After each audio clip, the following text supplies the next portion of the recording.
Be honest, when did you last play New Horizons? Every day I hear about another player who just can't think of a reason to continue playing.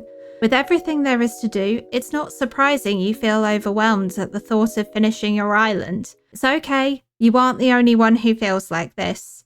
If you're struggling to find the motivation to spend time on your island, you may feel completely burnt out and that quitting is the only option. But before you go ahead and do that, here are some simple things you can do to get back into Animal Crossing again. As much as Animal Crossing is a fun game, it works very differently from other games because there isn't really an end point. Once you've completed Project K and KK Slider has performed for the first time, Tom Nook doesn't give you any more tasks to complete. What you do next is entirely up to you. With the game being as open-ended as it is, it can be difficult to plan out how you're supposed to spend your time. And if you found yourself doing too much of one thing or another, you may end up quickly realizing there is either too much to do or that there's nothing left for you to achieve. The biggest thing that can help when you're feeling overwhelmed or tired with New Horizons is to identify what is causing your burnout in the first place. Is there a particular part of your island you're avoiding decorating? Do you feel tired of seeing the same villagers every day? Are you comparing your progress to someone else and that's making you feel worse? Take the time to think through why you feel the way you do about Animal Crossing. There's a big difference between feeling overwhelmed by New Horizons and being bored of it completely. By identifying how you feel and what is causing the issues behind your burnout, you can then start to come up with a plan for what you want to do next in the game. If you're feeling overwhelmed, try creating a list of things you'd like to get done. This doesn't have to be big things like catching 2,000 bugs or decorating every villager garden. Something small like burying fossils behind a cliff so you don't have to dig them up again, or finding a new custom code to use can make a big difference in how you feel about the game and the amount of progress you make.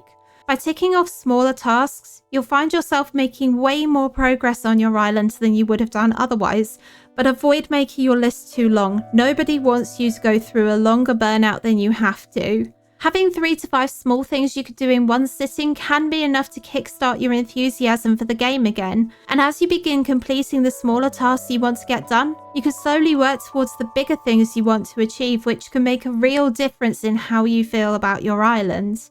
If you feel bored with what you're working on in New Horizons, this can be a big reason why you stop playing the game.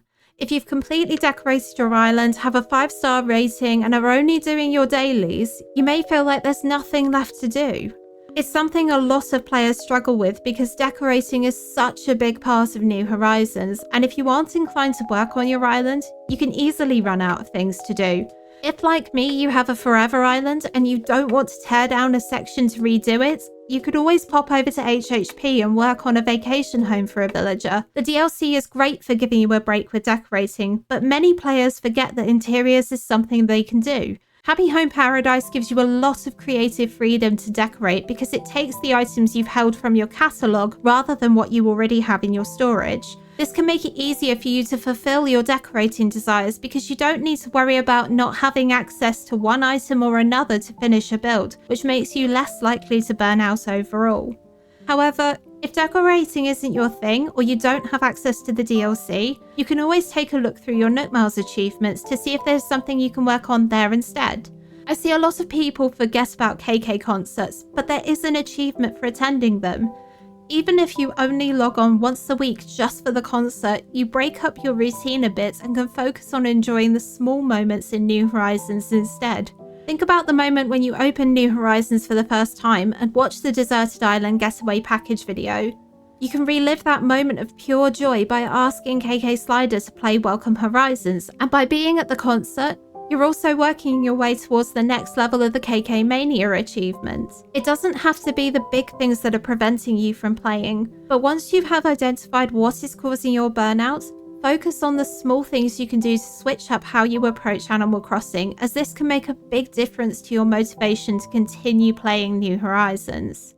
When I think of overwhelming New Horizons, decorating is the epitome of it. Having a blank canvas and trying to work out how to make an island come together is enough to make anyone feel tired, and that's before you even pick up the terraforming tools. One of the biggest reasons why you may feel burnt out is not knowing where to start with a theme. If you've gotten stuck on build ideas or don't know how to take your theme forward, you may want to take a look at some inspiration to spark some ideas. You can always visit a dream address and see how other designers have put their islands together. You don't have to go hunting online for different DAs that fit the theme you're working on. There are plenty of surprise dream addresses that can give you tons of ideas using items in different ways that you may not have considered before. Otherwise, there are loads of different creations shared on social media which can help you create a mood board of things that make you excited to play Animal Crossing again. Try not to focus on big builds straight away if you're struggling with burnout. If they're too difficult for you, you may find yourself being put off from diving into decorating. Instead, try some smaller builds which can give you a sense of accomplishment without spending hours decorating. Parks, markets, and libraries are great places to start, and the items you need for these come in lots of different colours, so you can easily find something which will look great on your island. One thing I see quite often is players picking a theme which is too narrow, and this has a knock-on impact on the types of builds you can make and can put you off playing Animal Crossing altogether.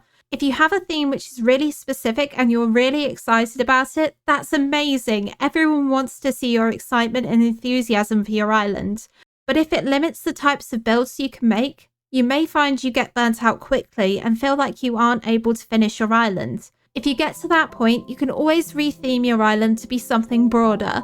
For example, going from a toxic waste city to being just city core. Or if that doesn't appeal to you, scrap your theme entirely. No one sets the rules on what you do with your island. It's entirely up to you how you want to decorate and play your game. So either way, if you have a theme or not, your island is completely valid and should be something you enjoy. As easy as it can be to take inspiration from someone else's island, if you find you're comparing islands and feeling down about what you've done so far, you may want to avoid social media and dream addresses completely. There's nothing wrong with taking a step away to focus on what you want to work on, and if you do end up struggling with ideas on what to make next, you can always look through your catalogue to see if there's any items which you want to play around with. You never know, there may be something in there which can set off the decorating bug for you again, and you end up making a fabulous build that becomes the thing that breaks your burnout. If worst comes to worst and you really aren't feeling Animal Crossing anymore, it's absolutely fine to take a break. This doesn't mean that you have to put your Switch down forever and go touch grass if that's not your thing. Playing something else for a while can really help you out. If you enjoy the decorating and social simulation you get from New Horizons, play something that has a similar style like Palia or Stardew Valley for a while. But if you want something that's completely different, that's okay as well. When I've needed a break from New Horizons, I've gone into my backlog and played Luigi's Mansion 3 and Sticky Business. Both have given me a completely different style of gameplay and story that I enjoyed whilst I played them, but I've still gone back to Animal Crossing because I can't get everything I want from just playing other games. It may be that you need to play more than one game whilst you're dealing with your Animal Crossing burnout, and that's fine. New Horizons is still going to be there whenever you're ready to pick it up again, and unlike past titles, you don't need to worry about your villagers moving away or forgetting about you in your absence.